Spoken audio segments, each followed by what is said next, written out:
आवाज हम सुनना चाहते हैं। एक बार जोरदार नारा मेरे साथ लगाइएगा। मैं बोलूंगा जय बिहार तो आप लोग बोलिएगा जय जय बिहार। तब थोड़ा लगा कि कुछ लोग जग गए हैं, अभी लग रहा है सब लोग सोए हुए हैं। जय बिहार। लागत नहीं खे कि अक्षय वट राय के धरती पर अब भुल्लर ठाकुर की धरती पर हम खड़ा है। जय बिहार, जय बिहार, जय बिहार। बैकुंठ शुक्ला के जब आवाज उठता था तो अंग्रेजों के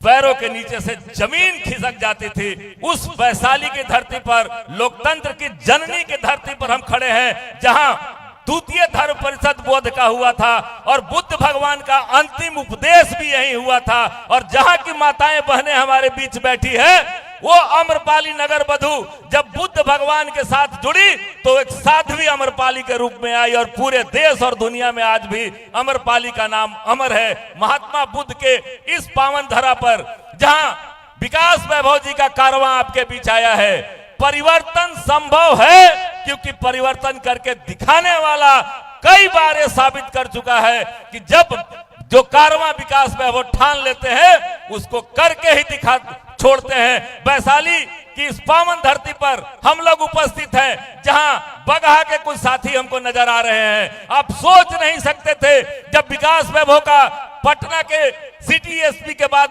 बगहा में एसपी के रूप में पोस्टिंग हुई, कोई सोच नहीं सकता था कि जो यूनिवर्सिटी ऑफ क्राइम कहा जाने वाला भूमि से क्राइम का ऐसा नामो निशान मिटेगा कि आज वहां विकास वैभव चौराहा उपस्थित है। और हर जगह वाल्मीकि टाइगर रिजर्व आज दुनिया में सबसे ज्यादा देखा जाने वाला जगहों में से एक है। मैं आप कभी जाइए और देखिएगा, विकास वैभव ने 119 डाकुओं को सरेंडर कराया। और जब जाते थे तो बिहार में क्राइम में नंबर 1 पर बगहा डिस्ट्रिक्ट था। और जब विकास वैभव की पोस्टिंग वहां से दूसरे जगह हुई तो वो कारवां थमकर 0 पर पहुंच गया था। डकैती और अपहरण, ये ताकत है विकास वैभव के काम करने की क्षमता में। और जब रोहतास में इनका कारवां पहुंचा, कोई उसके पहले रोहतासगढ़ का किला नहीं देखा था। रामअवतार भाई यहां बैठे हुए हैं, मुस्कुरा रहे हैं। जो शाम के वक्त जो घर से निकलने में चूटिया, नौहट्टा, रोहतास के लोग, अकबरपुर के लोग डरते थे, आप कभी जाइएगा तो आज रोहतास किला का वैभव गुण हर घर में गाया जाता है। ये विकास वैभव की ताकत है। जहां लोग निकलते नहीं थे और हम लोग जब रोहतास किला पर पहुंचे तो ढोल मंजीरे के साथ चेरो खरवार के लोग ऐसे स्वागत किए जैसा लगा ही नहीं कि कभी यहां नक्सल हुआ करता था, कभी यहां कत्लेआम हुआ करता था। वहां फूलों की वर्षा हो रही थी। आप बच्चों से मैं अपील कर चूंकि समय बहुत हो गया है, मैं अपनी बात समाप्त जरूर करूंगा। और मैं कह रहा हूं, बिहारी हमेशा से अव्वल थे और अव्वल हैं और अव्वल रहेंगे। सिर्फ हमको अपने अंदर की शक्ति को जागृत करने की जरूरत है। पूरा दुनिया बदलने का प्रयास करिएगा तो कभी दुनिया नहीं बदलेगा। पहले अपने आप को बदलिए, अपने पड़ोस को सुंदर बनाइए, फिर अपने गांव को सुंदर बनाइए, शहर अपने आप सुंदर हो जाएगा। ये बात हमेशा तय कर लीजिए और ये आपको मानने की आवश्यकता होगी। हमारे बीच बहुत सारे नौजवान ऐसे बैठे हैं, अरे बिहारी तो वो शक्ति है, जो बिहारियों की वो ताकत है कि जब हमारा साम्राज्य था तो सीमाएं टूट जाती थी। अफगानिस्तान के पार तक हमारी सीमाएं थी, हिमालय तक हमारी सीमाएं थी। जब ज्ञान की बात होती है तो बिहारियों से ज्यादा ज्ञान अर्जित करने वाला कोई था ही नहीं। आज भी गार्गी पाठशाला के रूप में हमारी बहनें यहाँ बैठी हैं। हमारी महिलाओं की वो ताकत थी जब विश्व के बड़े बड़े ज्ञाता को आके उसके सामने झुकना पड़ता था। और हम तो बगल से ही कहते, उस समय भी राम राज्य के समय में भी गृह मंत्रालय हमारे ही पास था। माता जानकी इसी भूमि से जन्म लेकर बिहार की भूमि से गई थी। और वो बहादुर महिला थी कि जो बाएं हाथ से जिस धनुष को उठाकर उन्होंने यहां से वहां रख दिया था, दुनिया के सारे योद्धा उस धनुष को हिला भी नहीं पा रहे थे। ये ताकत वाली महिला, इस महिलाओं की ताकत वहीं से दर्शाती है। जो एक तिनका रख दी, दुनिया का सबसे बड़ा शासक उस तिनका को पार करने में डरता था। ये ताकत थी महिलाओं की। हम ज्यादा समय नहीं लेंगे चूंकि आज बहुत समय है नहीं, लेकिन इतना जरूर कहेंगे कि विकास वैभव जी के इस कारवां के साथ जुड़िए। बिहार अव्वल होगा, तभी ये देश अव्वल होगा। और विकसित बिहार के बिना विकसित भारत की कल्पना की ही नहीं जा सकती। इस बात को हमेशा नोट कर लीजिए। आपके ओजस में इतनी ताकत है, आपके भुजाओं में इतनी ताकत है। हम ही बिहारी गाजियाबाद को, दिल्ली को, अहमदाबाद को, सिकोहाबाद को आबाद कर सकते हैं, तो बिहार को क्यों नहीं आबाद कर सकते हैं? सिर्फ इतना ही, हमको सिर्फ यही तकलीफ होती है, कोई सरकार चाहकर भी सभी को नौकरी नहीं दे सकती। रोजगार उन्मुखी हमको ऐसी शिक्षा प्राप्त करनी होगी। इस्माइल साहब से मैं आग्रह करूंगा कि बच्चों को शुरू से ही उसकी ओर मोटिवेशन किया जाए कि निश्चित तौर पर आप में वो क्षमता है, आप में वो ताकत है कि आप चाहेंगे तो बिहार बदलेगा ही नहीं, पूरा देश फिर से अव्वल होगा और भारत फिर से विश्व गुरु बन के उभरेगा, जब बिहार और बिहारियों की ताकत का एहसास सबको होना चाहिए। मैं इतना ही कहकर अपनी बात समाप्त करूंगा। और इतना जरूर सोच लीजिए कि हमको करने के लिए कोई दूसरा नहीं आएगा। इस संग्राम को हमको लड़ना होगा। आज मैंने सूर्य से बस जरा यूं ही कहा, आपके साम्राज्य में इतना अंधेरा क्यों रहा? तम तमा करो दहाड़ा, मैं अकेला क्या करूं? तुम निकम्मों के लिए मैं भला कब तक लड़ूं? आकाश की आराधना के चक्करों में मत पड़ो, संग्राम एक घनघोर है, कुछ मैं लड़ूं, कुछ तुम लड़ो। जय हिंद, जय लेट्स इंस्पायर बिहार। एक बार फिर जोरदार ताली के साथ और बताइएगा मुझे नारा लगाकर कि वैशाली के इस बैकुंठ शुक्ला की धरती में आज भी उतनी ही ताकत है कि अंग्रेजों का जब पांव उखाड़ दिया था तो बिहार के वैभवशाली पहुंचाने के लिए इस वैशाली का योगदान सबसे ज्यादा रहेगा। जय बिहार, जय बिहार, जय जय बिहार, जय हिंद, जय वैशाली। बहुत बहुत धन्यवाद भैया। ऐसी ही बातों से प्रेरणा मिलती है और लोग आगे बढ़ते हैं। और किसले जी हमारे बीच है वैशाली के समन्वयक। इनके तरफ से हाजीपुर का जो प्रतीक है, सबका चहेता फल केला, तो ये दिया जा रहा है आज स्नेह, प्रेम, सम्मान, आदर के प्रतीक के तौर पर विकास वैभव सर को। हाजीपुर का केला वैसे भी विश्व प्रसिद्ध है, तो हम ऐसी ही चीज़ें देते हैं जो हमेशा यादगार रहें, जो हमारी खासियत होती है।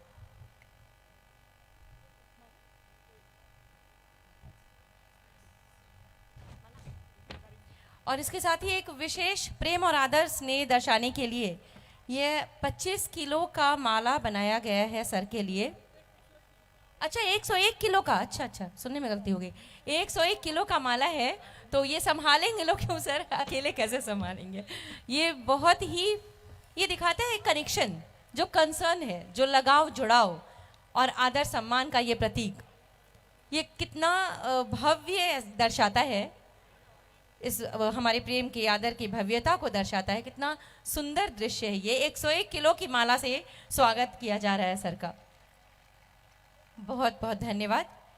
इसके बाद मैं निवेदन करूंगी समन्वयक सारण राकेश सिंह जी से, कृपया मंच पर आएं और 2 शब्द कहें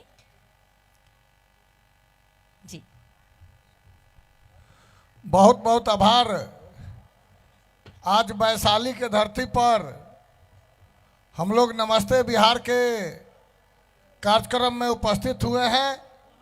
हम लोगों के आदर से आदरणीय विकास वैभव सर, इस बीच में private school and children welfare association Vaishali के जो सदस्य हैं वो सभी हमारे बीच हैं, जो हमारे दोनों मुख्य अतिथि विकास वैभव सर और साथ ही शमाइल सर को सम्मानित कर रहे हैं। धन्यवाद। आज वैशाली की ऐतिहासिक धरती पर नमस्ते बिहार कार्यक्रम के तहत हम लोग यहाँ पहुँचे हैं।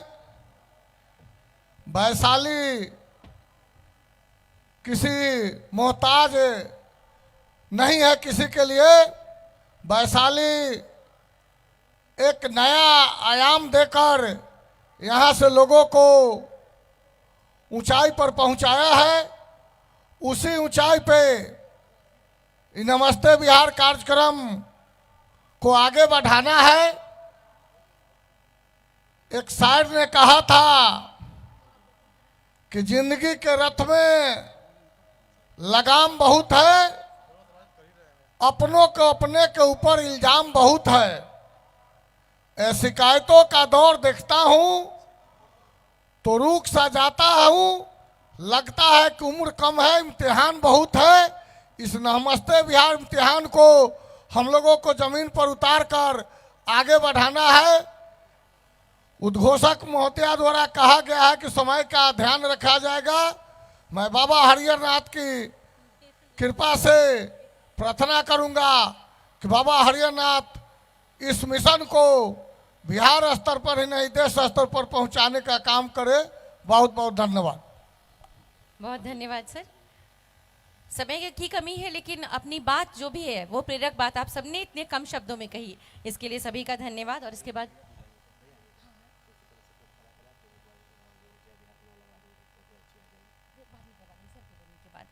इसके बाद मैं विनम्र निवेदन करूंगी हम सभी के अभिभावक, आज के मुख्य अतिथि विकास वैभव सर, कृपया मंच पर आए। हम सुबह से इन सभी उनको सुनने के लिए बेताब हैं। हम सभी इनके प्रेरणात्मक वक्तव्य को सुनते हैं, इनकी जो बातें होती हैं तो कहना पड़ेगा कि एक बार जोरदार तालियों से स्वागत करें हम सर का। नहीं, और जोर से जी। धन्यवाद।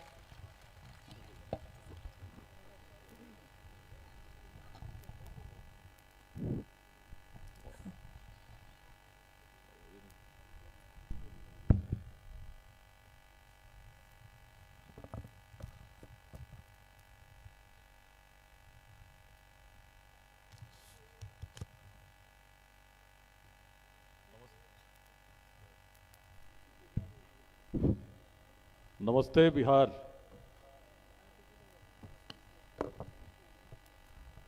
ले जाइए।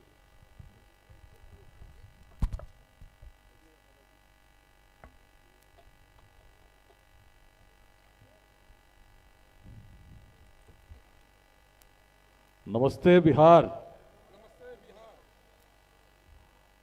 वैशाली के इस ऐतिहासिक भूमि पर लेट्स इंस्पायर बिहार इस अभियान के 5वें बृहत जनसंवाद में यहाँ उपस्थित एक एक व्यक्ति का मैं हृदय से अभिनंदन करता हूँ। वैशाली की प्राचीन भूमि को नमन करता हूँ। उस वैशाली को नमन करता हूँ जो बिहार के ऐतिहासिक गौरव का प्रतीक रही है। उस वैशाली को नमन करता हूँ जो भगवान बुद्ध को अत्यंत प्रिय रही है। उस वैशाली को नमन करता हूँ जिसने अपने समय में पूरे विश्व को एक नई दिशा दी। उस वैशाली को नमन करता हूँ जिसके संदेशों का स्मरण करने पर आज भी मन कहता है कि वैशाली का उत्थान यदि हुआ तो उसके कारण थे, और वैशाली का यदि पतन हुआ तो उसके भी कारण थे। और यदि हम विकसित भारत की बात कर रहे हैं तो 2047 तक कैसे विकसित भारत का निर्माण हो और कैसे उसमें एक विकसित बिहार अपना योगदान दे सके, इसके लिए वैशाली के संदेशों का स्मरण बहुत आवश्यक है। इस 5वें बृहत जनसंवाद में यहाँ मंच पर उपस्थित private schools and children welfare association के राष्ट्रीय अध्यक्ष सैयद शमाइल अहमद जी, जिनके जुड़ने से पूरे बिहार भर के 25,000 से अधिक विद्यालय आज इस अभियान के साथ जुड़े हैं। जितने भी बिहार के जिले हैं सभी के दूर प्रखंडों में भी जो विद्यालय हैं कहीं न कहीं एक आशा के साथ कैसे बिहार में उद्यमिता की क्रांति लाई जाए इसके लिए कार्य कर रहे हैं। यहाँ उपस्थित डॉक्टर सुजीत नयन जी जो सुपरिटेंडिंग आर्कियोलॉजिस्ट हैं भारतीय पुरातत्व सर्वेक्षण के, और जिनके साथ मेरा जुड़ाव इसलिए और भी अधिक रहा है कि जिन विरासतों को सहेजते हैं, खोजते हैं, उन्हीं के संदेशों को आपके बीच जब लेकर मैं जाता हूं तो आज श्रृंखला इतनी बड़ी बन चुकी है कि लाखों लोग इस अभियान के साथ जुड़ चुके हैं। इस ऐतिहासिक वैशाली के मैदान में जो कार्यक्रम हो रहा है, इसके अतिरिक्त पूरे देश भर से, विदेशों से भी इस कार्यक्रम को लोग लाइव सुन रहे हैं और सबके मन में एक आशा है, एक उम्मीद है, कैसे अपना बिहार विकसित हो। इस कार्यक्रम के संरक्षक, इस शिक्षा पीठ के निदेशक और जिलाध्यक्ष प्राइवेट स्कूल एसोसिएशन वैशाली कीर्ति प्रकाश जी, यहाँ इस कार्यक्रम के मुख्य संयोजक और वैशाली अध्याय के मुख्य समन्वयक किशले किशोर जी, सचिव अभिषेक आयुष जी, यहाँ मुंबई से विशेष रूप से पधारे सुप्रसिद्ध गजल गायक कुमार सत्यम जी, जिन्होंने जब लेट्स इंस्पायर बिहार का नाम सुना तो बिना कोई संकोच के सहमति दी। और ऐसे जब बड़े बड़े कार्यक्रमों में जाते हैं तो बड़ी भीड़ इनकी प्रतीक्षा करती है, बहुत व्यवस्था होती है, लेकिन बिना किसी आडंबर के आज बहुत सुलभ भाव से आज हमारे बीच यहाँ उपस्थित हैं इस मंच पर लव कुमार सिंह जी, समाज सेवी औरंगाबाद से, जो विशेष रूप से हर कार्यक्रम में आते रहे हैं और इस अभियान के मजबूत स्तंभ हैं। कला संस्कृति अध्याय के मुख्य समन्वयक नम्रता जी, और इनके द्वारा गार्गी पाठशालाओं का आज बिहार के 18 केंद्रों पर महिलाओं के द्वारा निःशुल्क बच्चों को शिक्षादान किया जाता है। उनके गार्गी अध्याय से जुड़ी अनेक विदुषियाँ जो यहाँ उपस्थित हैं। इस अभियान के मुख्य समन्वयक राहुल जी जो आरा से आते हैं, मोहन जी जो विशेष रूप से बड़ौदा गुजरात से यहाँ पहुँचे हैं। इस कार्यक्रम में यहाँ उपस्थित ओपी सिंह साहब जो उद्यमिता के मुख्य सलाहकार हैं, वैशाली जिले के शिक्षाविद जीवेश जी, अभय जी, अजिताभ जी, राजू खान जी, शशि रंजन जी, अमरंजय जी, चंदन जी, नम्रता जी, विभा जी, डॉक्टर नीतीश शुक्ला जी, डॉक्टर निशा शुक्ला जी, इंजीनियर सोनू ठाकुर जी, सतीश गांधी जी, कन्हैया जी, डॉक्टर रमन किशोर जी, रोहतास से आए यहाँ राम अवतार राय जी, रोहित जी, सारण से जिन्हें आप सुन रहे थे राकेश सिंह जी, दिल्ली से आए जिन्होंने अभी हाल में दिल्ली के भारत मंडपम के कार्यक्रम को ऐतिहासिक बनाने में अपनी महत्वपूर्ण भूमिका निभाई, ऐसे इंद्र मोहन यादव जी, लूसी भारत जी। बेगूसराय में 10 दिसंबर 2023 को इस अभियान को एक नया आयाम देने वाले मुख्य समन्वयक प्रभाकर कुमार राय जी, यहाँ उपस्थित पूर्णा जी, मौलाना मोहम्मद सईद रहमान जी, पंडित लक्ष्मणाचार्य जी, रवि जी, उत्पल यादव जी, इरफान खान जी, आशीष रंजन जी, श्वेता जी और सभी प्रिय साथियों। कितने लोग चाहते हैं कि बिहार अपने जीवन काल में विकसित हो? सब लोग चाहते हैं कि नहीं चाहते हैं? लेकिन कैसे बदलेगा बिहार? कितने लोग जब वैशाली का नाम सुनते हैं तो मन में एक गौरव की अनुभूति होती है? अच्छा लगता है कि नहीं जब कोई कहता है कि विश्व का प्रथम गणराज्य था? लगता है कि नहीं लगता है? बिहार के आगे बढ़ने के अनेक कारण थे। यह आश्चर्य की बात नहीं थी कि उस समय यदि अखंड भारत का साम्राज्य कहीं से बना तो इसी बिहार की भूमि से बना। यह आश्चर्य की बात नहीं थी कि ऑक्सफोर्ड और कैम्ब्रिज की कल्पना से पहले विश्वविद्यालय यदि कहीं स्थापित हुए तो नालंदा और विक्रमशिला में जिस रूप में हुए अपने बिहार की भूमि थी। क्या अलग था? जब तक ये हम नहीं समझेंगे तो जो हम करना चाह रहे हैं 2047 तक कैसे बिहार का निर्माण, जिसमें किसी व्यक्ति को शिक्षा के लिए, रोजगार के लिए या स्वास्थ्य के लिए बाहर जाने की आवश्यकता नहीं। वैशाली एक प्रतीक है उस प्राचीन वज्जी महाजनपद की जिसका संदेश ही था अनेकता में एकता। जहां उस समय के पूरे विश्व की हम कल्पना करते हैं तो हम पाते हैं सभी जगह एक शासक वर्ग हुआ करता था और शासक वर्ग का पुत्र ही उसका उत्तराधिकारी माना जाता था। यदि हम प्राचीन अपने शास्त्रों को पढ़ेंगे, पुराणों को पढ़ेंगे, वाल्मीकि रामायण को पढ़ेंगे तो वैशाली में भी उसी प्रकार की राज सत्ता स्थापित थी। लेकिन जब बुद्ध चरित को हम पढ़ते हैं, कुछ अन्य ग्रंथों को पढ़ते हैं, तो हम पाते हैं एक समय आया जब वैशाली के जो शासक थे उनके द्वारा एक गंभीर त्रुटि हुई, जिसकी बहुत निंदा लोगों के द्वारा की जाने लगी। उस शासक का वंश नष्ट हो गया और तब वैशाली की एक स्थापित व्यवस्था कहीं न कहीं उसका अंत होने लगा। और तब लोगों के मन में लगा कि यदि इसी प्रकार से शासक का पुत्र ही शासक हुआ, उसका पुत्र अगला शासक हुआ, तो अच्छे लोग शासन नहीं कर पाएंगे।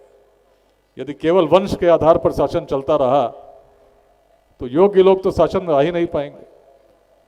और तब सोचिए, उस प्राचीन काल में जब पूरे विश्व में ऐसी कल्पना कहीं नहीं थी कि शासक चुना जा सकता है, वैशाली के लोगों ने एक ऐतिहासिक कदम उठाया। निश्चित रूप से उस समय हर शासक को चुभता होगा कि कैसा एक गणराज्य की स्थापना हो सकती है, कैसे लोग अपने शासक को चुन सकते हैं, क्योंकि शासक तो एक स्थापित व्यवस्था से चला आता था। पूरे विश्व में यदि उसको हटाना होता तो युद्ध के अतिरिक्त दूसरा कोई मार्ग नहीं था। लेकिन वैशाली की कल्पना ही अलग थी, लोग चुनेंगे, और जब चुनेंगे तो वैशाली, जिस छोटे से वैशाली की बात करें, ये नहीं थी। वैशाली तो उस क्षेत्र की राजधानी थी, उस वज्जी महाजनपद के विशाल महाक्षेत्र की राजधानी थी, जिसके उत्तर में हिमालय, दक्षिण में गंगा, पूरब में कोसी और पश्चिम में नारायणी गंडक स्थापित थे। 7,707 गणराजा चुनकर आते थे उस प्राचीन काल में, अलग अलग क्षेत्रों से। केवल अपने जाति का प्रतिनिधित्व नहीं करते थे, अलग अलग क्षेत्रों से अपने क्षेत्रों का प्रतिनिधित्व करने प्रतिवर्ष वैशाली के संथागार में एकत्रित होते थे। गणाधिपति का, गण परिषद का चयन करते थे और अनेक स्थापित नियमों के अनुसार वैशाली में शासन चल रहा था। और इतने अलग प्रकार से शासन चल रहा था जिसमें हर व्यक्ति जुड़ा हुआ था। जब मगध आगे आकार ले रहा था, एक साम्राज्य की ओर बढ़ रहा था, उस समय वैशाली सबसे बड़ी चुनौती के रूप में इसलिए थी क्योंकि मगध को जब युद्ध पे जाना होता तो मगध की सेनाएं चलती थी। मगध की सेनाओं के बारे में कहावत थी कि जब मगध की सेनाएं चलती हैं उनकी धूल में सूर्य भी छिप जाता है। लेकिन वैशाली की सेना उससे भी बड़ी थी, क्योंकि वैशाली में एक एक व्यक्ति वैशाली की रक्षण के लिए तत्पर रहता था। भूमि से उसका जुड़ाव था, उसे लगता था ये देश मेरा है, यहाँ के शासक को भी मैं ही चुनता हूँ, किसी और का नहीं है। इसलिए सेना की भूमिका भी मेरी उतनी ही है जितना एक सैनिक की है। और तब उस वैशाली का पतन कैसे हुआ? यदि इतिहास को हम झांकेंगे तो हम पाएंगे सम्राट अजातशत्रु बड़े चिंतित थे। मगध और वैशाली में एक द्वीप पर स्थापित बंदरगाह को लेकर द्वंद्व हुआ और दोनों में सहमति हुई कि दोनों में आपस में कर का बंटवारा होगा। लेकिन वैशाली तो सशक्त थी, जब शक्ति आती है तो अहंकार भी आता है। जब शक्ति आती है ऐसा लगता है कि हमें कोई मिटा नहीं सकता, लेकिन बड़े बड़े लोग भी मिटे हैं, ये वैशाली की गाथा बताती है। उस शक्तिशाली वैशाली में जो अनेकता में एकता के साथ स्थापित थी, उसकी सेना इतनी शक्तिशाली थी। अजातशत्रु बड़े क्षुब्ध तब हुए जब वैशाली ने मगध को उसका कर देने से इनकार कर दिया। वैशाली के अहंकार को नष्ट करना चाहते थे, लेकिन कैसे नष्ट हो? तब उन्होंने अपने प्रिय अमात्य वसाकार को भगवान बुद्ध के पास भेजा कि जाकर पता करो कि वैशाली का नाश कैसे होगा। और जब वसाकार भगवान बुद्ध के पास पहुंचे तो भगवान बुद्ध ने अपने शिष्य आनंद से 7 प्रश्न पूछे। उन्होंने पूछा कि क्या वैशाली में नित्य सभाएं होती हैं? तो आनंद ने कहा निश्चित होती हैं। तो भगवान बुद्ध ने कहा यदि नित्य सभाएं होती रहीं तो वैशाली का कभी नाश नहीं होगा। भगवान बुद्ध ने कहा क्या सभाओं में सहमति बन पाती है? क्या वैशाली में स्त्रियों का, वृद्धों का सम्मान होता है? क्या वैशाली में चैत्यों का, अन्य धर्मों का, अन्य विचारधाराओं का सम्मान होता है? क्या वैशाली में अरहतों का सम्मान होता है? अनेक प्रश्न उन्होंने पूछे तो आनंद ने कहा निश्चित मैंने तो यही सुना है कि वैशाली में ऐसा ही होता है। वैशाली के लोग बड़े बौद्धिक हैं, सभी का सम्मान करते हैं, सहयोग की भावना के साथ चलते हैं। और तब भगवान बुद्ध ने कहा यदि वैशाली में ऐसा ही होता रहा तो इस वैशाली का कभी नाश नहीं होगा। वसाकार ने बातों को सुना, बड़े क्षुब्ध हुए कि जब भगवान बुद्ध ही कह रहे हैं कि वैशाली का नाश नहीं हो सकता तो वैशाली का नाश कैसे होगा। और तब जब जाकर उन्होंने अजातशत्रु को ये बातें सुनाई तो अजातशत्रु भी बहुत दुखी हुए। यदि वैशाली का नाश नहीं हो सकता तो मगध का उदय कैसे हो, एक विशाल साम्राज्य का निर्माण कैसे हो। और तब जब उन्होंने सोचा तो उन्हें लगा कि भगवान बुद्ध ने तो कहा है कि वैशाली का नाश इसलिए नहीं हो सकता क्योंकि लोग सहयोग के साथ चलते हैं, एक विशाल भावना के साथ चलते हैं जो वैशाली के गणराज्य से सभी को जोड़ती है। यदि इसमें क्षति हो जाए, यदि लोगों के बीच में संघर्ष उत्पन्न हो जाए तो हो सकता है वैशाली भी नष्ट हो सकती है। और तब दोनों के बीच एक योजना बनी। वसाकार को अजातशत्रु ने कहा तुम वैशाली की प्रशंसा मेरी सभा में करना और तब मैं तुम्हें निष्कासित करूंगा और वैशाली जाकर सभी के बीच में फूट डालने की कोशिश करना। इसी प्रकार हुआ और वह वैशाली जो इतनी सशक्त रूप में स्थापित थी, जिस पर आज हम सभी गर्व करते हैं, निश्चित सी बात है कोई चीज़ अच्छी शुरू हुई थी तो और अच्छी चलनी चाहिए थी। क्यों ऐसा हुआ कि विश्व का प्रथम गणराज्य बना और उसके बाद वैसे गणराज्यों की बात हम नहीं करते, करते भी हैं तो बहुत बाद में जाकर करते हैं। क्यों वैशाली का नामो निशान मिट गया। इतने शक्तिशाली लोग, इतने बौद्धिक रूप से जागृत लोग आपस में संघर्ष करने लगे। और वसाकार को क्या चाहिए था, उसने देखा दूर से इतनी सशक्त दिखने वाली वैशाली भी आपस में खंड खंड में बटी है। जो इसकी शक्ति थी जब सब मिलकर साथ चल रहे थे, वहीं तो इसकी कमजोरी भी छुपी है। और तब जब उन्होंने एक एक करके फूट डालना शुरू किया तो जो लोग आपस में मिलकर हर विषय पर सहमति बनाते थे, जिस जमाने में माइक नहीं हुआ करता था, 7,707 गणराजा मिलकर अपने गणाधिपति को चुनते थे।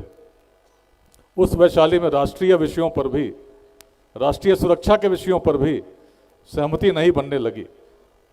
और तब मगध को जब समय उपयुक्त लगा उसने युद्ध छेड़ दिया और वैशाली छिन्न भिन्न हो गई। वैशाली की सेना नष्ट हो गई। मगध ने वैशाली पर अपना कब्जा स्थापित कर लिया और वैशाली की कथा वहीं समाप्त हुई। उसके बाद से जो कथा होती है मगध साम्राज्य की होती है। आज के बिहार के लिए क्या संदेश है। प्राचीन बिहार यदि अग्रणी था तो कारण उसकी दृष्टि थी, कारण उसकी सोच थी। मगध भी यदि अग्रणी हुआ तो कारण उसकी दृष्टि थी कि मगध की दृष्टि में शासक होना किसी विशेष जाति का या किसी वर्ग का होना आवश्यक नहीं था। कोई व्यक्ति सक्षम हो शासक हो सकता है। वैशाली की भी यही दृष्टि थी और वैशाली की दृष्टि उससे भी अग्रणी थी।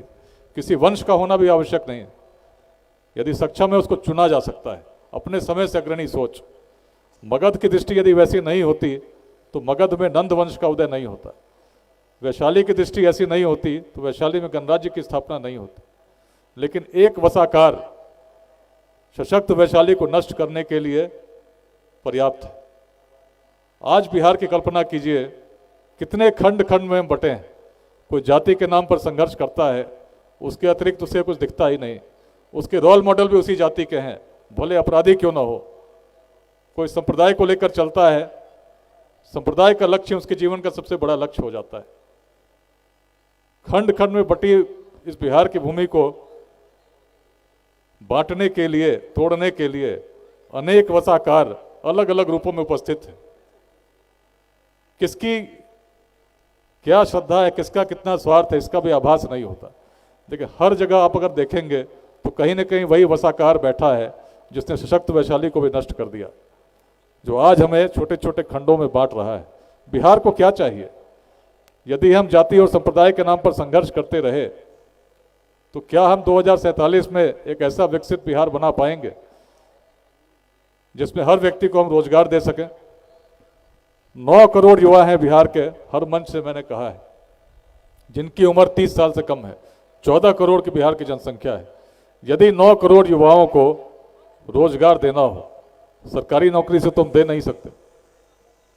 उद्यमिता की क्रांति लानी होगी, स्टार्टअप्स की क्रांति लानी होगी और एक ऐसे इकोसिस्टम का निर्माण करना होगा जिसमें जब स्टार्टअप्स लगें तो सफल हो सकें। 10% से 40% पूरे विश्व में स्टार्टअप्स सफल होते हैं, लेकिन बिहार को यदि विकसित बनाना है और 2047 में बनाना है तो निश्चित रूप से 10 या 40% से बात नहीं बनेगी। बड़ी संख्या में स्टार्टअप सफल हों, इसके लिए प्रत्येक विद्यालय को, प्रत्येक महाविद्यालय को प्रयास करना होगा कि हमारे हर युवा को हम शिक्षित कर सकें, स्किल्ड कर सकें।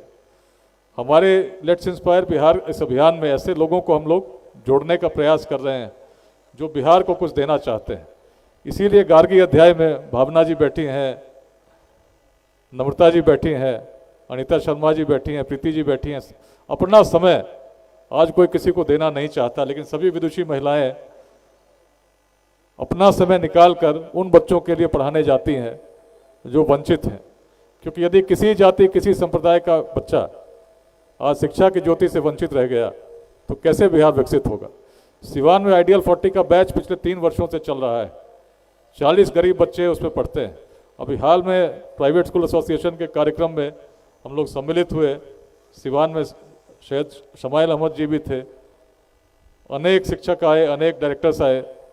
जेके कॉन्वेंट स्कूल ने निर्णय लिया कि 100 वंचित बच्चों को निःशुल्क अपने विद्यालय के माध्यम से पढ़ाएंगे। आज लगभग 23 निःशुल्क शिक्षा केंद्र इस अभियान के अंतर्गत चल रहे हैं। दृष्टि क्या है, केवल 23 के चलने से क्या बड़ा परिवर्तन आएगा। आज 350 स्टार्टअप इस अभियान के साथ चल रही हैं। स्वप्न है कि 2028 तक कम से कम हर जिले में 5 ऐसे स्टार्टअप लग जाएं जिसमें 100 लोगों को कम से कम रोजगार मिलता हो। इस लक्ष्य को लेकर हम लोग चल रहे हैं और मुझे बड़ी प्रसन्नता हो रही है कि स्वप्न केवल स्वप्न नहीं है। बेगूसराय जो मेरा अपना जिला भी है, पहला स्टार्टअप वहाँ स्थापित हो चुका है जिसका प्रारंभ पिछले नवंबर 2023 को हुआ था हमारा टैक्सी के नाम से, और आज 110 लोगों को उसमें रोजगार मिलने लगा है। एक स्टार्टअप में हो सकता है तो अनेक क्यों नहीं कर सकते। बिहार को यदि आगे बढ़ाना है, कल एक कार्यक्रम में थे, GTRI समिट में थे, विषय हो रहा था ब्रांड बिहार। बिहार का पुनः जागरण कैसे हो, कैसे बिहार को हम पुनः जागृत करें। बिहार तो खंड खंड में बढ़ चुका है। लोगों से बात करते हैं, जिससे भी बात कीजिए बड़े निराश हो चुके हैं। लेट्स इंस्पायर बिहार जब कार्यक्रम चलने लगा तो भी लोगों को लगा भाई तो सरकारी पदाधिकारी हैं, IPS ऑफिसर हैं, क्या आवश्यकता पड़ गई उनको कि शनिवार रविवार परिवार को छोड़कर अलग अलग जगह भटकते रहते हैं। मैं सुनता था, आज भी सुनता हूँ और हंसता हूँ मन ही मन, क्योंकि जब रोहतास में ऐसा चल रहा था, लंबे समय से उग्रवाद हावी था, रोहतास किले पर काले झंडे लहराए जाते थे, और उस समय जब हम लोगों ने प्रयास किया कि क्षेत्र मुख्य धारा में जुटे तो केवल हिंसा से समाधान नहीं होगा, यह तो मुझे पहले ही समझ में आ चुका था। लोगों से जुड़ना होगा, उस भाव को जगाना होगा जिसके लिए कभी रोहतास जाना जाता था। और जब इस प्रकार से हम लोगों ने लोगों को जगाया तो पहली बार तिरंगा भी लहराया और उग्रवादियों को भी समर्पण करना पड़ा। चीज़ें बदल गई हैं। एक परिवर्तन जिसको लोग असंभव मानते थे, संभव होते मैंने देखा है। बगहा में भी जब मैं गया था, उससे पहले अंग्रेज यूनिवर्सिटी ऑफ क्राइम कहते थे, पत्रकार मिनी चंबल कहते थे। सैकड़ों की संख्या में प्रतिवर्ष किडनैपिंग होती थी। पुलिस के अनेक अभियान चले थे, व्हाइट पैंथर, ब्लैक पैंथर, लेकिन सफलता किसी को ना मिल रही थी। अपराध जस का तस था। लेकिन जब लोगों से जुड़े, उस अवधारणा को बदलने का हम लोगों ने प्रयास किया, जिसके कारण अपराध वहाँ स्थापित था, चीज़ें बदलने लगीं। और चीज़ें इस प्रकार से बदली कि 2008 में जब बगहा छोड़कर निकल रहा था, 26 गिरोह समर्पण कर चुके थे और किडनैपिंग की संख्या 0 पर आ चुकी थी। परिवर्तन संभव है। और बिहार में जब हम बात कर रहे हैं कैसे संभव होगा, व्यापकता बहुत है। 9 करोड़ बिहार की जनसंख्या है और 9 जिसकी उम्र 30 साल से कम है। इसको यदि अगले 2 दशकों में रोजगार देना हो तो आप समझिए कैसे हर गांव में स्टार्टअप्स लगाने के लिए लोगों को आगे आने की आवश्यकता होगी। हमें ऐसे युवाओं की आवश्यकता होगी जो चाहते हैं कि बिहार बदले, लेकिन जिनको यह भी ज्ञात होगा कि यदि केवल हम चाहेंगे कि बिहार बदलेगा तो अपने आप बिहार बदलेगा क्या। कुछ तो करना पड़ेगा, और जब कुछ करना पड़ेगा कुछ अलग करना पड़ेगा। चीज़ें जैसे चल रही हैं ऐसी ही चलती रहीं तो कोई बड़ा परिवर्तन नहीं होगा। लेकिन परिवर्तन तब होता है जब कोई एक व्यक्ति खड़ा हो जाता है एक संकल्प के साथ कि मैं परिवर्तन का प्रारंभ करूंगा, और जब वह सफलता प्राप्त करने लगता है लोग जुड़ने लगते हैं। लेट्स इंस्पायर बिहार अभियान में भी आप देख रहे होंगे कैसे दिल्ली के भारत मंडपम में कोई सोच नहीं सकता था कितनी बड़ी संख्या में 2500 से अधिक लोग एकत्रित हो जाएंगे। इस कार्यक्रम की भी कोई विशेष तैयारी किसले जी ने नहीं की। किसले जी के बहुत लोग जानते हैं, उस माध्यम से फेसबुक से हम लोगों ने कहा कि इस कार्यक्रम में एकत्रित इसलिए हों ताकि वैशाली के संदेश को हम समझ सकें। मौसम भी बहुत अनुकूल नहीं था, लेकिन उसके बावजूद इतनी बड़ी संख्या में न केवल वैशाली के हर प्रखंड से लोग आए, पूरे बिहार के अलग अलग जिलों से लोग आए हैं। बगहा से लोग आए हैं, रोहतास से आए हैं, दरभंगा से आए हैं, मधुबनी से आए हैं और बेगूसराय से भी आए हैं। पटना से तो बड़ी संख्या में लोग आए ही, विदुषियाँ भी आई हैं, विद्यार्थी भी आए हैं। सब क्या चाहते हैं?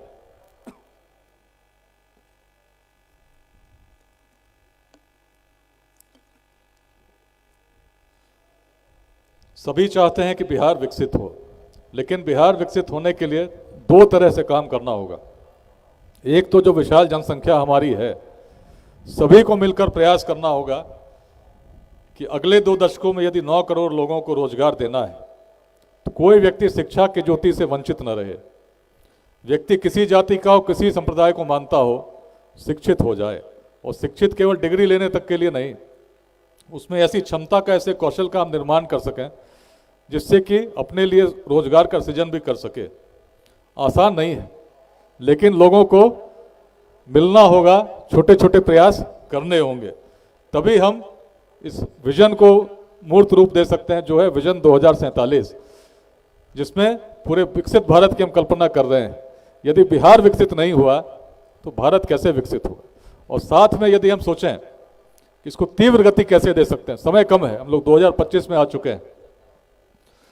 जनसंख्या पर केंद्रित करना होगा ताकि पूरी जनसंख्या में अच्छी तरह से शिक्षा और उद्यमिता का प्रसार हो, समतामूलक समाज का निर्माण हो, और सेंटर्स ऑफ एक्सीलेंस हमें स्थापित करने होंगे आर्टिफिशियल इंटेलिजेंस के, उभरती हुई टेक्नोलॉजीज़ की। बिहार जिन चीज़ों के लिए जाना जाता रहा, यदि प्राचीन बिहार की हम बात करें, यदि किसी ने आर्यभट्ट के सूर्य सिद्धांत को पढ़ा हो तो हम पाते हैं एक बड़ी पुरानी परंपरा की बात उसमें स्थापित है। आर्यभट्ट ने जब लिखा तो हम 4वीं-5वीं शताब्दी की बात करते हैं, लेकिन उनके पहले अनेक ऐसे आचार्य थे जो उस परंपरा को लेकर बढ़ रहे थे। और जब नक्षत्रों की दिशा को हम पढ़ेंगे, समझेंगे, तो हम पाते हैं 5वीं शताब्दी की बात हो रही है। लेकिन वहीं जब दूसरे मंत्रों को पढ़ेंगे तो हम पाते हैं उससे पहले की बात तब की जा रही है जब अर्थ का एक्सिस का एंगल कुछ और था। उसकी भी स्मृति सूर्य सिद्धांत में विद्यमान है। कौटिल्य के अर्थशास्त्र को पढ़ेंगे तो हम पाएंगे वो भी यही कहते हैं कि हमसे बहुत प्राचीन परंपरा स्थापित थी जो चली आ रही थी। और जब बिहार की दृष्टि को स्मरण करते हैं तो हम वेदांत का स्मरण करते हैं, जो यही बताती है कि वेदों की जो परंपरा थी, जो दृष्टि थी, उसने कहीं अंत पाया तो बिहार में पाया। लेकिन आज बड़ी संख्या में हम इनसे कट चुके हैं, और जब जड़ों से कटते हैं तो हम स्थापित स्थिर नहीं रह जाते, हम भटकने लगते हैं। और जब जड़ों से हम कटेंगे, निश्चित रूप से उस बिहार को निर्मित नहीं कर पाएंगे जिसका स्वप्न हम देखते हैं। तो आवश्यकता है जहाँ जहाँ जो था, यदि पटना कभी एस्ट्रोनॉमी का बहुत बड़ा सेंटर था, तो आज भी हमें सोचना होगा कि पटना में एस्ट्रोनॉमी का यदि सबसे बड़ा लैब बने तो पटना में क्यों ना बने, क्यों ना सबसे बड़े विशेषज्ञ यहीं हो। कुछ दिनों पहले मैं NIA में था, उस समय फोरेंसिक साइंस लैब के लिए हम लोग खोजा करते थे कौन सा एग्जिबिट कहाँ भेजा जाए जहाँ सबसे अच्छी जांच हो सके। केंद्र सरकार के CFSL अनेक स्थानों पर दिल्ली में, चंडीगढ़ में, कोलकाता में स्थापित थी। लेकिन आपको जानकर बड़ी प्रसन्नता होगी कि जब कोई विजनरी व्यक्ति नेतृत्व करता है तो कैसे परिवर्तन आता है। उस समय केंद्र सरकार की जितनी लेबोरेटरीज थी, बात मैं 2010-11 की कर रहा हूँ, आज भी स्थिति वही है। सबसे अच्छी फोरेंसिक साइंस लेबोरेटरी यदि कहीं स्थापित थी तो गुजरात में थी। गुजरात फोरेंसिक साइंस यूनिवर्सिटी के रूप में आज जानी जाती है। यदि हम बिहार में सोचें कि हम क्या थे, तो प्रारंभ तो यहीं से हुआ था। आज हम तिब्बतन स्क्रिप्ट की बात कर लें, असमीज की बात कर लें, बंगला की बात कर लें, जितने स्क्रिप्ट्स की बात करें, तो प्रारंभ कहाँ से हुआ था? मिथिलाक्षर से हुआ था। शून्य की बात करें, यदि गणित विज्ञान की बात करें, प्रारंभ कहाँ से हुआ था? अपने बिहार से हुआ था। लेकिन क्या आज हम ऐसे सेंटर्स ऑफ एक्सीलेंस जिसमें कभी दुनिया भर से लोग आते थे, नालंदा में पढ़ने के लिए तो आते ही थे, विक्रमशिला में 1000 साल पहले पूरे तिब्बत के लोगों ने सोना दान दिया था, तब जाकर भी वहाँ के आचार्यों ने मना कर दिया था जब मंडली आई थी। राजा लाल लामा बड़े परेशान हुए थे और उन्हें लगा था कि शायद राशि कम पड़ गई, तो और राशि कहाँ से आए, इस चक्कर में जब खदानों की तलाश में निकले थे, नेपाल के द्वारा बंदी बना लिए गए थे और तब उनके पुत्र को कहा था कि मुझे छुड़ाने की चेष्टा मत करो, जो राशि लोगों ने एकत्रित की है इसको पुनः एक मंडली के साथ विक्रमशिला भेजो और बताओ कि आपके मना करने के कारण हमारे सम्राट की क्या दुर्दशा हुई। और तब जाकर आतिश दीपंकर श्री ज्ञान विक्रमशिला से तिब्बत गए थे और आज हर तिब्बती उसी परंपरा का वाहक है जिसका बीजारोपण कभी विक्रमशिला ने किया था। तो बिहार में तो बहुत कुछ था जिस पर आज भी हम गर्व करते हैं। वैशाली की ऐतिहासिक धरती पर खड़ा हूँ जो एक अलग चिंतन की भूमि थी, जिसके विषय में भगवान बुद्ध ने भी कहा था कभी नष्ट नहीं होगी, लेकिन वैशाली का भी नाश हुआ। यदि बिहार की हम आज बात करें तो सबसे बड़ी सीख उस वैशाली से लेनी होगी जहाँ इतनी बड़ी शक्ति के साथ आगे बढ़ती हुई भूमि भी नष्ट हुई। इसलिए नष्ट हुई क्योंकि लोग आपस में संघर्ष करने लगे। अभिषेक पुष्करणी पर एक स्नान को विवाद को लेकर युद्ध छिड़ गया और ऐसा युद्ध छिड़ा कि मगध को समय उसके उपरांत उपयुक्त लगा। तो जब बड़ी चीज़ें अच्छी होती हैं तो हम गर्व करते हैं, हमें लगता है कुछ हो नहीं सकता, हमारा कोई नाश नहीं कर सकता। इतिहास साक्षी बड़ी से बड़ी सत्ताएं भी नष्ट हुई हैं, कोई चीज़ चिरस्थायी नहीं है। और इसीलिए बिहार की स्थिति जो आज हम लोग देखते हैं, छोटे से रोजगार के लिए बाहर पलायन करना पड़ता है और संख्या 9 करोड़ की है जिसको अगले 2 दशकों में रोजगार बिहार में देने की आवश्यकता है। तो अधिकांश लोग तो यही कहेंगे संभव नहीं है, पलायन ऐसे ही चलता रहेगा। लेकिन मैं बड़ा आशावादी व्यक्ति हूँ क्योंकि मैं बिहार को जानता हूँ, मैं उस प्राचीन वैशाली को जानता हूँ जिसमें वो करने की क्षमता थी। जब कंप्यूटर सिस्टम अचानक बंद हो जाता है तो चीज़ें अचानक गायब हो जाती हैं। बिहार के साथ भी कुछ ऐसा ही हुआ, जो कभी विश्व को शून्य दे रहा था। यदि हम एस्ट्रोनॉमी की बात करें, अनेक नए कीर्तिमान हम स्थापित कर रहे थे। अर्थशास्त्र की बात करें, हम नए नीतियां विश्व को दे रहे थे। विश्वविद्यालयों के माध्यम से विद्यार्थी स्थापित कर रहे थे। अचानक शटडाउन हो गया, शटडाउन अचानक हुआ। कोई कहता है कि आक्रमण हुआ नालंदा पर, कोई कहता है, अनेक कारण लोग बताते हैं कि इस कारण आक्रमण हुआ।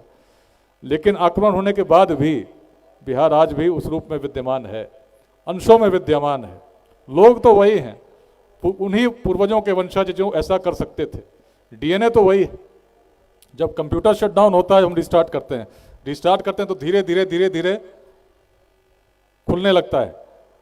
कई बार जब ठीक से शटडाउन नहीं हुआ तो कंप्यूटर प्रारंभ होने में बड़ी समस्या आती है, कोई सॉफ्टवेयर ठीक से काम नहीं करता, कुछ समय लगता है। तो इस फेज को मैं बिहार में ऐसा ही देख रहा हूँ। प्राचीन बिहार बड़े अग्रणी रूप में उस कंप्यूटर की तरह चल रहा था, अचानक किसी ने बंद कर दिया और जब बंद किया तो पुराना बिहार को हम लोग फिर से रिस्टार्ट कर रहे हैं, क्योंकि भारत को यदि विकसित बनाना है तो बिहार को रिस्टार्ट करना आवश्यक है। उसी प्रेरणा के साथ बिहार विकसित भारत की यात्रा में अपना योगदान दे, यह आवश्यक है। और अब समस्याएं दर्शित होने लगी हैं, लंबे समय से हो रही हैं। पहले जब बिहार आगे था तो हम पाते हैं बिहार में जातियां थीं, ऐसा जातिवाद नहीं था। तभी तो आचार्य चाणक्य भी चंद्रगुप्त की जाति नहीं खोजते थे। इसीलिए तो वैशाली स्थापित हुई, जिसमें अलग अलग जातियों से आने वाले लोग भी मिलकर निर्णय ले पाते थे। इसीलिए तो मगध में सबसे निम्न वर्ग के नंदवंश का भी उदय हुआ। लेकिन जब कंप्यूटर क्रैश हो गया तो जो पुरानी चीज़ों को हम आगे बढ़ चुके थे, उसी जातिवाद में फिर हम उलझ गए। आज जब हम रिस्टार्ट कर रहे हैं तो सॉफ्टवेयर को थोड़ा ठीक करना होगा। और सॉफ्टवेयर कौन है? हम ही लोग तो हैं, एक एक व्यक्ति, और विशेष रूप से वैसे व्यक्ति जो आज इस अभियान के साथ जुड़े हैं, एक संदेश वाहक का कार्य कर रहे हैं। आज संख्या 1.5 लाख हो गई वॉलंटियर्स की जो व्हाट्सएप ग्रुप में जुड़े हैं। लेकिन याद रहे, 14 करोड़ बिहार वासियों को जोड़ना है। 2028 तक बिहार के हर पंचायत में लोगों को जोड़कर अध्यायों को स्थापित करना है। समाज को नुकसान दुर्जनों के दुष्कृत्यों से उतना नहीं होता जितना सज्जनों के निष्क्रियता से होती। और बिहार में सब कुछ है, केवल थोड़े से सॉफ्टवेयर को ठीक करने की जरूरत है, सोच को ठीक करने की जरूरत है, जाति संप्रदाय के संघर्षों से ऊपर उठने की जरूरत है, एक एक व्यक्ति को शिक्षित करने की जरूरत है। इसके लिए समाज के हर वर्ग को आगे आने की आवश्यकता है। बड़ी प्रसन्नता तब होती है जब कार्यक्रमों में आता हूँ, सैयद शमाइल अहमद जी आते हैं साथ में, और बड़े बड़े कार्यक्रम हम लोगों ने साथ में किए हैं। आगे भी करते रहेंगे, क्योंकि विद्यालयों का साथ बड़ा महत्वपूर्ण है। बिहार का आने वाला भविष्य आज हमारे विद्यालयों में है। अगले 2 दशकों के जो 9 करोड़ विद्यार्थी उस रूप में हम देखते हैं, उसमें अधिकांश संख्या आज विद्यार्थी विद्यालयों में शिक्षा ग्रहण कर रहे हैं। यदि अच्छी शिक्षा हम दे सके, हर शिक्षक अपनी भूमिका का निर्वहन कर सका, हर अधिवक्ता अपनी भूमिका का निर्वहन कर सका, हर चिकित्सक कर सका। भूमिका क्या है? अपने अपने हिस्से के बिहार को देखना कि मेरे हिस्से के बिहार में कोई व्यक्ति अशिक्षित ना रहे। यदि हर सफल व्यक्ति प्रयास करने लगा कि युवा का सही मार्गदर्शन हो, यदि कोई स्टार्टअप प्रयास करें तो विफल ना हो, इसके लिए जो प्रयास मैं कर सकता हूं मैं निश्चित करूं। शुरुआत में चीज़ें कम होंगी, जब शुरुआत होती है लोग विरोध भी करते हैं, उपहास भी करते हैं, लेकिन जब चीज़ें स्थापित होने लगती है तो वही लोग आपके पीछे चलने लगते हैं, अनुकरण करने लगते हैं। वैसे सक्सेस स्टोरीज का निर्माण करना होगा। इसीलिए मैं बात कर रहा हूं सेंटर्स ऑफ एक्सेलेंस की। जब मैं सोचता हूं कि कैसे विक्रमशिला में लोग आते थे, नालंदा में लोग आते, क्या आज बिहार में आ पाएंगे, तो एक सेंटर ऑफ एक्सेलेंस मुझे स्थापित दिखता है मुंगेर में, बिहार स्कूल ऑफ योगा, जहां अभी कुछ दिनों पहले अमेरिका से मेरे मित्र ने संपर्क किया कि अमेरिका से एक टीम जाना चाहती है। इसलिए जाना चाहती है कि आर्टिफिशियल इंटेलिजेंस को अगले लेवल तक ले जाने के लिए, ह्यूमन कॉन्शियसनेस के नज़दीक ले जाने के लिए कैसे हम रिसर्च कर सकते हैं। और पूरे विश्व में आज भी उन्हें कहीं कोई स्थान मिला तो अपने बिहार का मुंगेर मिला, जहां बिहार स्कूल ऑफ योगा स्थापित है। एक सेंटर ऑफ एक्सेलेंस बिहार के हर जिले में, हर प्रखंड में हम सेंटर्स ऑफ एक्सेलेंस स्थापित कर सकते हैं, लेकिन आवश्यकता ऐसे लोगों की है। अभी शिक्षा पीठ इस मैदान में हम लोग खड़े हैं, colonel lieutenant colonel Manmohan Thakur ji सेवानिवृत्ति के बाद उन्होंने निर्णय लिया कि हम शिक्षा पीठ को ही तैयार करेंगे। अनेक विद्यालय आज इस एसोसिएशन में भी जुड़े हैं, जिसमें अनेक ऐसे लोग जो कुछ और कर सकते थे। बेगूसराय के अनेक विद्यालय हैं जिसमें जो सरकारी विद्यालय हैं, ऐसे शिक्षक जुड़े हैं जो अन्य सरकारी विद्यालयों से, मेरे अपने गांव बिहट का मध्य विद्यालय, मोहनपुर का मध्य विद्यालय, अन्य विद्यालयों से सुविधाओं में कोई अलग कुछ नहीं मिला था, लेकिन जब शिक्षक ऐसे आए जो विजनरी थे, परिवेश बदल गया। आप जाकर देख सकते हैं सरकारी विद्यालय कैसे उसमें परिवर्तन आया। अनेक प्राइवेट विद्यालय उस बेगूसराय में आज स्थित हैं जहां अनेक विद्यार्थी निकलते हैं। उसी प्रकार जब वैशाली आए तो यहाँ पर अनेक विद्यालयों में भ्रमण करने का भी अवसर मिला, और जहाँ जहाँ गए, इंडियन पब्लिक स्कूल में नम्रता जी बैठी हैं, इनके विद्यालय गया तो वही प्राचीन वैशाली की कल्पना को कहीं ना कहीं मैं अनुभव कर पा रहा था। आवश्यकता है कि हर व्यक्ति को उसको अनुभव कराएं। तो मैं यही कहना चाहता हूं, कितने लोग वैशाली को पुनर्स्थापित देखना चाहते हैं? कितने लोग चाहते हैं कि वैशाली उसी भावना को हम पुनः समझें और पूरे बिहार उसको समझे जो व्यक्ति को व्यक्ति से जोड़ती थी। 7,707 गणराजा मिलकर आते थे और एक साथ बिना किसी विवाद के गणाधिपति का चयन करते थे, बिना माइक के। चाहते हैं कि नहीं चाहते हैं बिहार बदले? वैशाली की आवाज मैं सुनना चाहता हूं, वैशाली की आवाज सुनना चाहता हूं। तैयार हैं वैशाली? वैशाली की आवाज इतनी कम नहीं होती। जब माइक नहीं थे, सोचिए कैसे 7,707 गणराजा संबोधित होते होंगे इस वैशाली में। आज तो माइक है, आप लोग बैठे। बिहार बदलना चाहते हैं ना? तो बिहार में जाति संप्रदाय से ऊपर उठेंगे कि नहीं उठेंगे? वैशाली की उस प्राचीन अवधारणा को पुनः स्थापित करेंगे कि नहीं करेंगे? बिहार में सेंटर्स ऑफ एक्सीलेंस लाएंगे कि नहीं लाएंगे? बिहार में उद्यमिता की क्रांति लाएंगे कि नहीं लाएंगे? बिहार में सफल स्टार्टअप स्थापित करेंगे कि नहीं करेंगे? तो खड़े हो जाइए और संकल्प लेंगे हम सभी बिहार को बदलने का। हमने अनेक जिलों में लिया है, दिल्ली के भारत मंडप में भी लिया है, और इस ऐतिहासिक वैशाली की धरती पर आज लेने जा रहे हैं। संकल्प बड़ा स्पष्ट है, मैं बदलूंगा। मैं बदलूंगा मतलब पहला परिवर्तन मैं स्वयं में। परिवर्तन क्या है? जाति संप्रदाय से ऊपर उठना, अपने पूर्वजों की भांति सोचना। और दूसरा संकल्प क्या है? मैं बदलूंगा बिहार। स्वयं तक सीमित होने से परिवर्तन नहीं होगा। बिहार के हर व्यक्ति को जागृत करना, हर व्यक्ति तक पहुंचना। सहमत हैं? और तीसरा संकल्प है, मैं करूंगा अपने पूर्वजों की भूमि का पुनरुद्धार। ठीक? वैशाली, वैशाली। तो चलिए मैं बोलता हूं, मैं बदलूंगा तो मैं, पुरुष हैं बोलेंगे मैं बदलूंगा, महिलाएं बोलेंगी मैं बदलूंगी। ठीक, जोर से बोलिए, मैं बदलूंगा। नहीं, वैशाली का उत्साह नहीं है। वैशाली को स्थापित करना है कि नहीं करना है? बिहार को स्थापित करना है कि नहीं करना है? विकसित भारत बनाना है कि नहीं बनाना है? तो पूरे मुक्ताकाश में ध्वनि गुंजायमान होनी चाहिए। बोलिए, मैं बदलूंगा, मैं बदलूंगा बिहार, मैं करूंगा अपने पूर्वजों की भूमि का पुनरुद्धार। आइए मिलकर प्रेरित करें बिहार।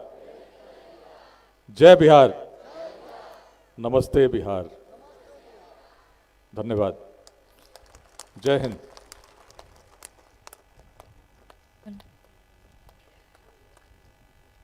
इन शब्दों के बाद कुछ कहने की आवश्यकता नहीं होती। जिस प्रेरणा की हम लोग बात कर रहे हैं, सुबह से जिस बारे में बात कर रहे हैं, ये आशीर्वचन है, ये प्रेरणा है जो हमें जो लेकर आगे बढ़ना है। पूरा कार्यक्रम आपके सामने है।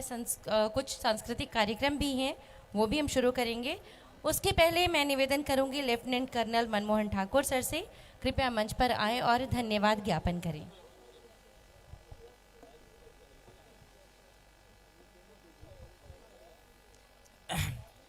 जय हिंद, जय बिहार।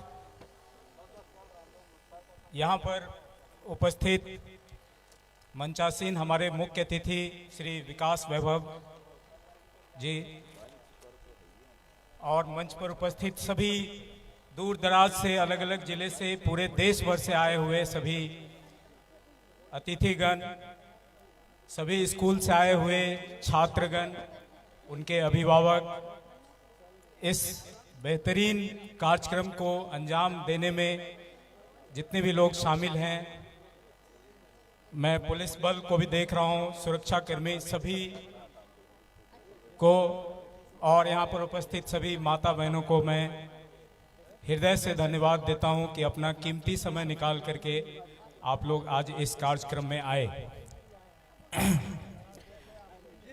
ये मैं अगले कुछ मिनटों में मैं कुछ ऐसी बातें बताना चाहता हूं जिससे विकास वैभव जी को ये आश्वासन मिलेगा कि वैशाली डिटरमिन्ड है, हमने ठान लिया है कि इस धरती को पुनः हम बदल के रहेंगे और जो भी हमारा इतिहास है, एक रिच हिस्ट्री जो इन्होंने एक्सप्लेन किया, इतने बेहतरीन ढंग से इन्होंने एक्सप्लेन किया जो कोई स्कूल का टीचर या किसी कॉलेज का प्रोफेसर भी नहीं एक्सप्लेन कर सकता है।